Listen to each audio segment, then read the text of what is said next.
5 young men repeatedly disturb an elderly veteran's meal, making him cry. Then something unexpected happens. A veteran named Lou Zezoff felt a thrill of excitement as he and his wife, Annette, pulled into the Cracker Barrel parking lot. This date was a special occasion, a moment for just the two of them to enjoy. At 74 years old, Lou had become quite fond of their regular outings, and he always looked forward to the familiar, comforting atmosphere of their favorite restaurant. He knew exactly what he wanted to order tonight. His mouth watered at the thought of a juicy, medium-rare steak paired with perfectly baked potatoes, and if the mood struck him, he might even indulge in a sweet dessert to round off the meal. As they walked through the door, Lou felt a sense of contentment wash over him. However, what he didn't realize was that something unexpected was about to happen, something that would turn their usual evening out into an unforgettable memory, and one that would leave him in floods of tears. Lou Zezoff led a quiet life in Granite City, Illinois, a stark contrast to the lifetime of danger he had previously faced. A veteran of the Vietnam War, he carried with him a set of skills and instincts that had been honed in combat, instincts that kicked in whenever they were needed. After his military service, he transitioned into a career as a police officer, developing an eye for detail and a keen sense of his surroundings. Tonight, Lou looked forward to a simple yet pleasant dinner with his beloved wife, Annette. He anticipated admiring the way she had styled her hair for the evening, cherishing these moments that underscored just how fortunate he was.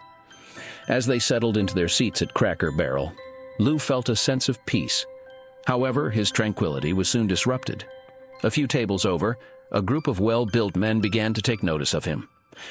Their glances and hushed whispers grew more frequent, shattering Lou's hope for an uneventful evening. Though Lou was still sharp, he knew age had taken its toll. In a confrontation, he couldn't rely on his physical strength as he once could. Realistically, all he could do was call 911 if trouble started. The young men looked strong and intimidating, capable of overpowering him with ease if they chose to. Lou couldn't help but wonder, what did they want? Why were they watching him so intently? Lou soon realized that the men were unmistakably looking in his direction. It was clear that he was the topic of their conversation. He strained to figure out who they might be, but they were too young to be anyone he had arrested back in his days as a cop. The staff at Cracker Barrel also began to notice the odd behavior, adding to Lou's growing unease. Something about these men unsettled him, particularly their haircuts, which triggered a vague recognition. As his main course arrived, Lou's detective instincts kicked in, and he began to form a working theory about the men. He couldn't shake the feeling that they were somehow connected to his past. As he took the first bite of his juicy steak, Lou noticed the men whispering something to their waitress. He couldn't hear what was said, but the waitress's expression told him everything he needed to know. It wasn't good. Annette leaned over and stroked his arm, sensing his tension and trying to soothe him. She was curious, but not nearly as concerned as he was. Then one of the men stood up and started walking toward their table.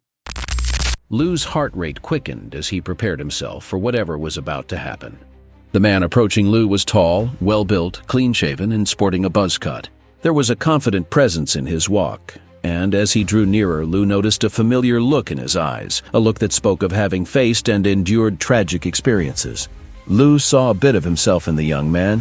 Stopping in front of Lou, the man extended his hand and said, "I saw your hat, sir. My fellow officers and I just wanted to thank you for your service to this country."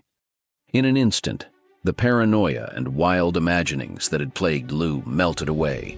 He began to relax, realizing that these men meant no harm. But the scene was only just beginning. The others at the table stood up and joined them. Despite being an old soldier, Lou felt his cheeks grow warm as he blushed from the unexpected attention. Each of the men took turns thanking him profusely for his years in the military. They shared a few brief stories of their own service and struggles, bonding over their shared experiences. Lou listened, his heart swelling with a mixture of pride and humility. Then, to his surprise, they handed him the dinner bill. Lou's eyes widened and he opened his mouth to protest, but the men insisted. "This is the least we can do to honor you, sir," one of them said.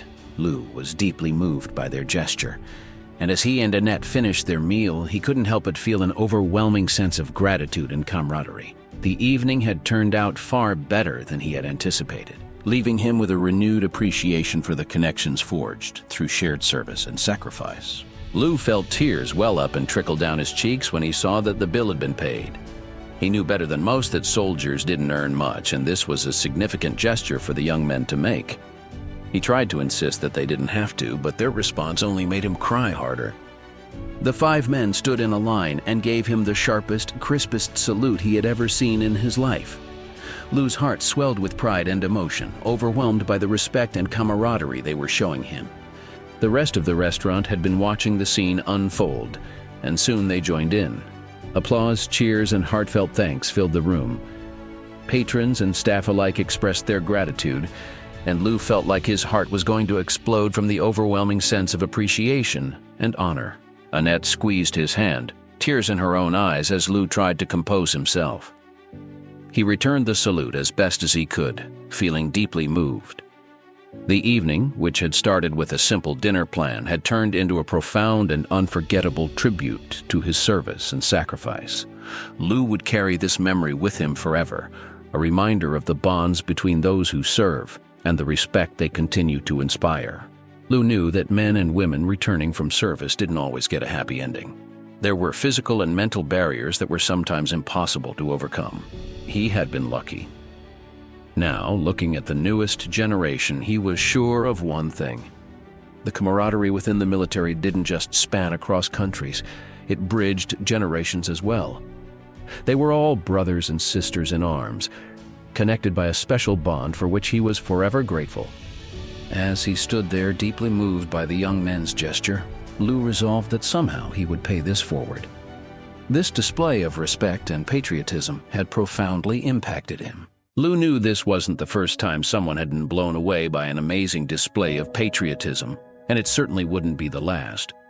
The spirit of unity and gratitude that transcended time and experiences was a powerful force.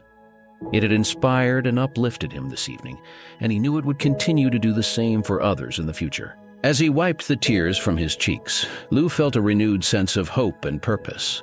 The bond shared by those who served, the respect and appreciation shown by the community, and the enduring spirit of patriotism all reminded him that he was part of something greater. He was determined to pay this kindness forward, to ensure that the sense of camaraderie and gratitude would continue to bridge generations and uplift those who needed it most. Leaving the restaurant that night, Lou held Annette's hand a little tighter, his heart overflowing with appreciation for the unexpected and touching tribute. The evening had rekindled a profound sense of connection to his fellow servicemen and women, reminding him of the unbreakable bond they shared. As they walked to their car, Lou silently vowed to honor this bond in every way he could.